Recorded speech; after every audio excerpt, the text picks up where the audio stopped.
Fala, queridão!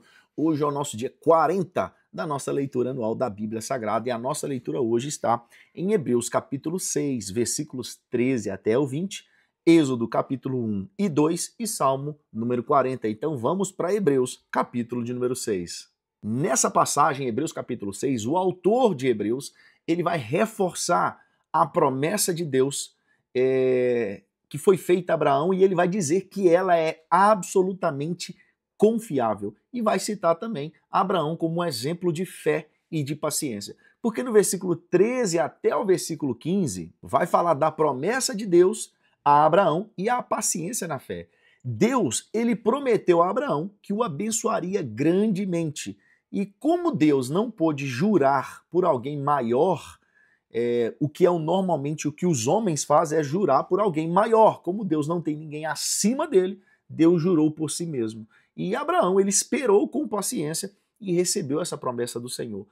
O tempo de espera de Abraão, ele recebeu Isaac 25 anos depois da promessa de Deus. Em Gênesis capítulo 12 até o 21, a gente vai ver esse período de 25 anos depois que ele recebeu a promessa de Deus que teria Isaac. Mas a promessa total, que ele teria uma grande nação, essa promessa ela continuou se cumprindo ao longo da história. Agora, do versículo 16 até o 18, veremos o juramento de Deus e a impossibilidade que Deus ele venha mentir.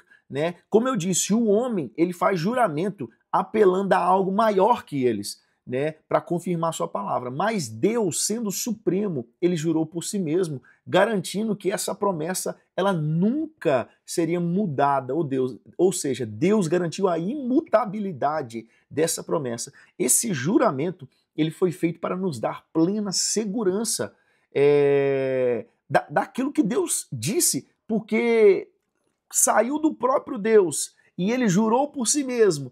Isso nos garantiu que essa promessa ela é plena e segura e nós podemos confiar nela. Quando no versículo 18 fala assim de duas coisas imutáveis, está fazendo menção à promessa e ao juramento de Deus que não podem ser alterados. No versículo 18 também vai dizer que Deus não pode mentir. Cara, isso é um dos fundamentos da fé cristã. Toda a promessa de Deus é absolutamente verdadeira e a gente vai ter menção disso, por exemplo, em Números capítulo 23, 19. Vamos ter menção disso em Tito, capítulo 1, versículo 2. Então, a promessa que vem de Deus, ela vai cumprir, porque Deus ele não pode mentir. Agora, nos versículos 19 até o 20, vamos ver Cristo, que é a nossa âncora segura e o nosso sumo sacerdote eterno. Porque a nossa esperança é como uma âncora firme para a alma e que nos conecta ao santo do santo de Deus. Cara, no versículo 19 aqui, quando fala âncora da alma, no mundo antigo, a âncora era aquele objeto, quando o navio estava velejando e ele gostaria de parar, ele jogava a âncora, uma peça de ferro, eu vou colocar uma foto, isso aqui é uma âncora, a âncora do navio. Então, quando no mundo antigo está fazendo menção à âncora, lá simbolizava o quê? Firmeza, segurança. Aqui significa que Cristo ele nos mantém firme na presença de Deus, independente das tempestades da vida. E quando no versículo 19 vai falar que isso penetra além do véu, cara, isso está fazendo menção no Antigo Testamento. O véu que separava o lugar santo dos santos, que apenas o sumo sacerdote podia entrar ali uma vez por ano. Jesus rompeu essa barreira e isso nos deu acesso direto a Deus. E aí no versículo 20, quando fala que ele é o sumo sacerdote, segundo a ordem de Melquisedeque, isso vai ser explicado no próximo capítulo com mais detalhe. Mas isso significa que Cristo ele é um sacerdote eterno. Ele é um sacerdote diferente daqueles sacerdotes levíticos. Essa é a nossa leitura de Hebreus. Agora nós vamos para Êxodo, capítulo 1 e capítulo 2. Agora na nossa leitura em Êxodo, o top é que nós estamos iniciando o livro de Êxodo hoje. Então um resumo bem resumido. Êxodo é o segundo livro da Bíblia e ele vai continuar a história ali do povo de Israel que iniciou em Gênesis, e no livro de Êxodo nós vamos ver a escravidão dos israelitas no Egito, vamos ver a libertação por meio de Moisés e vamos ver a caminhada do povo rumo à terra prometida. Então a gente vai ver aqui escravidão, chamado de Moisés, as 10 pragas, a libertação, a travessia do Mar Vermelho. vamos ver a jornada no deserto, vamos ver o povo no Monte Sinai e vamos ver também a instrução para a construção do tabernáculo e como deveria ocorrer a adoração dentro do tabernáculo. Tudo isso nós veremos aqui em Êxodo. Uma informação sobre Êxodo, só para a gente ter o contexto daquilo que a gente vai começar a ler agora, o que a gente sabe de tempo que o povo ficou dentro do Egito? Pela Bíblia Sagrada, nós vamos ver isso em Êxodo capítulo 12, versículo 40 e 41.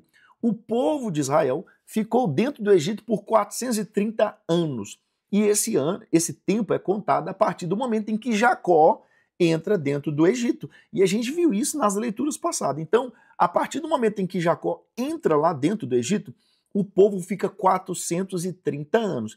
Porém, nós sabemos que o povo nem sempre foi escravo dentro do Egito. Quando eles chegaram dentro do Egito, quem era o governador do Egito era o filho de Jacó, José. Então eles eram muito bem-vindos. A gente viu que Faraó cuidou muito bem deles, aceitou eles. Eles comeram do melhor daquela terra.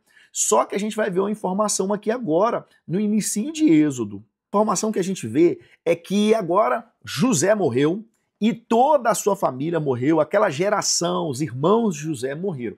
A Bíblia vai dizer que José ele morreu com 110 anos. Né? A gente viu isso em Gênesis, capítulo 50, 26. Então, Jacó e a sua família, quando Jacó e a família de Jacó entra dentro do Egito, José tinha 39 anos. Ou seja, depois desse episódio de Jacó entrar dentro do Egito, José ainda viveu 71 anos depois que Jacó entrou dentro do Egito. Ou seja, né, se a gente considerar agora que toda aquela geração, José morreu, os irmãos José morreu talvez antes ou depois dele, vamos ver Benjamim, que era o irmão mais novo de José, talvez ele viveu um pouco mais que José, a gente vai ter a informação seguinte, que nós teríamos talvez um intervalo entre 120 e 140 anos até a chegada de Jacó dentro do Egito, onde de fato o povo israelita começou a ser escravo dentro do Egito. Resumindo o que eu falei aqui, meio complicado, 430 anos Israel viveu dentro do Egito. Porém, talvez, a gente não tenha essa estimativa correta para bater o martelo dentro da Bíblia, mas talvez os 150 primeiros anos Israel foi bem-vindo dentro do Egito. E ele viveu e comeu do melhor da terra do Egito.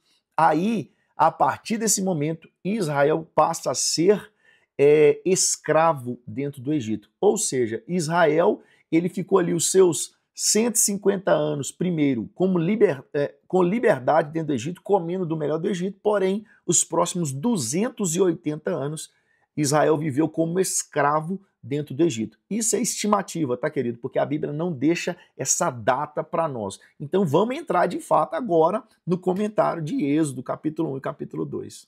Agora em Êxodo, capítulo 1 e capítulo 2, nós vamos ver a opressão no Egito e o nascimento de Moisés. O livro de Êxodo ele vai começar mostrando para nós que o povo ele estava sendo oprimido dentro do Egito. Né? E no versículo 1 até o 22, nós vamos ver que o povo de Israel ele cresceu muito no Egito, né? E ele ficou muito forte e numeroso. E a gente lembra que entrou um pouquinho de gente, 75 pessoas, e agora está um povo numeroso e muito forte. Então, o novo faraó, que ele começa agora a governar o Egito, ele nem conhecia José e nem sabia aquilo que José fez pelo Egito, né? Então ele começou esse novo faraó, ele ficou com medo do povo de Israel, porque falou assim, esse povo é muito grande, se eles se aliarem aos nossos inimigos, nós estamos perdidos, nós vamos perder a batalha. Então ele começou agora a escravizar o povo e começou a dar muito trabalho pesado para o povo. Mesmo com a opressão do novo faraó, o povo de Israel continuou crescendo ali dentro. Então o faraó veio com a ordem, matem todos os bebês do sexo masculino quando eles estiverem no momento do parto, matem eles. Porém, a Bíblia vai dizer, ele falou isso com quem? Com as parteiras. Porém, a Bíblia vai dizer que as parteiras, elas desobedeceram a faraó porque elas temiam a Deus, né? E elas começaram a deixar os bebês vivos, porque elas falaram assim, não, as israelitas são diferentes das mulheres aqui do Egito. Quando a gente chega lá para ajudar no parto, ela já ganhou o bebê, ela está com o bebê no colo. Mas isso não era verdade, era porque elas temiam a Deus e elas não cumpriram a ordem que Faraó deu de eliminar os bebês homens que fossem nascendo. Agora do capítulo 2, versículo 1 até o versículo 15, nós vamos ver o nascimento e a fuga de Moisés, né? Então vai dizer que um menino hebreu, ele nasceu na tribo de Levi e a sua mãe escondeu ele por 3 meses. Por quê? Vocês lembram que as parteiras, elas não queriam matar as crianças, só que aí Faraó deu um novo decreto. Já que vocês não querem matar as crianças no momento do parto, todos os filhos homens que nascerem a partir de agora, nós vamos jogar eles no rio Nilo, e eles vão morrer lá no Nilo. Então, Moisés, ele nasceu nesse período, né? Só que a mãe de Moisés escondeu ele por 3 meses. Quando ela não podia mais esconder Moisés, ela pegou um cesto, fez um cesto, colocou Moisés dentro desse cesto e colocou ele no rio, nas bordas do rio Nilo. Então a filha de Faraó, a Bíblia vai dizer que ela saiu, ela foi tomar um banho ali e ela encontrou o bebê, que era Moisés. Então, Moisés agora ele é criado pela filha do Faraó e ele é criado como um príncipe no palácio egípcio. Mas ele sabe que era hebreu, porque ele foi criado pela sua própria mãe, né? Então um dia, a Bíblia vai dizer que Moisés, já grande, né, a gente vai até ter essa informação em outro livro, se eu não me engano, em Atos, vou confirmar isso, mas Moisés já estava com 40 anos aqui, e ele mata, então, um egípcio que estava maltratando o israelita. Então, só que as pessoas descobrem que Moisés ele tinha matado um egípcio, e agora ele foge para a terra de Midian, porque o faraó queria matar Moisés, porque Moisés matou um egípcio. Então, Moisés agora ele foge para Midian para salvar sua própria vida. Eu disse que em Atos era que falava que Moisés tinha 40 anos, e realmente é em Atos. Atos capítulo 7, versículo 23, vai dizer que Moisés ele estava com 40 anos quando ele cometeu esse assassinato. E agora, do versículo 16 até o 25 de Êxodo, capítulo 2, vai mostrar Moisés em Midian e um novo começo para Moisés. Moisés chega agora em Midian e ajuda as filhas de Reuel, né, ou Jetro, e que era sacerdote de Midian. Então Jetro o convida para viver com ele e Moisés se casa com uma de suas filhas, que era Zípora. Então ele tem um filho e ele chama esse filho de Gerson, que significa estrangeiro, pois Moisés vivia em terra estrangeira. E enquanto isso, o povo de Israel clamava a Deus por libertação. Vamos ver o continuar dessa história no próximo capítulo, capítulo 3 de Êxodo. Agora nós vamos para Salmo número 40.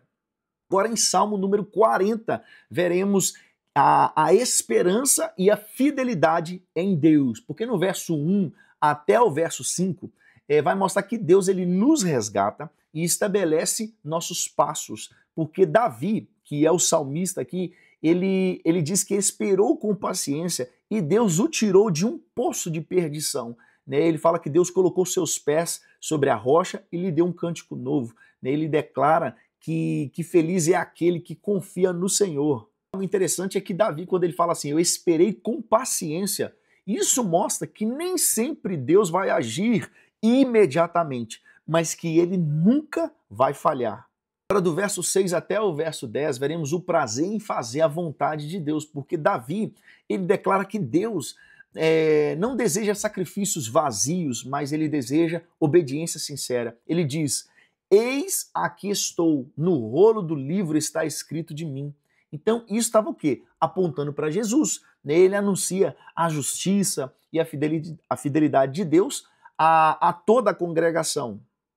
O Salmo vai finalizar no verso 11 até o 17 com um clamor por misericórdia e livramento. Davi ele pede que Deus não retenha sua misericórdia, mas que Deus o ajude a enfrentar suas dificuldades, né? Ele vai falar que os inimigos dele tentaram destruir ele e ele reconhece que ele precisa da ajuda de Deus. E ele vai terminar com um pedido, Senhor, não te detenhas. No verso 13, quando Davi fala assim, apressa-te, Senhor, isso reflete, né, a urgência do socorro divino. E quando no verso 16 ele está finalizando aqui, ele fala assim, exultem todos os que te buscam. Isso aqui está dizendo que mesmo em meio à angústia, Davi ele chama o povo a louvar e a confiar no Senhor. Então essa foi a nossa leitura do nosso dia 40. Nos vemos amanhã no dia 41. Só vem, queridão!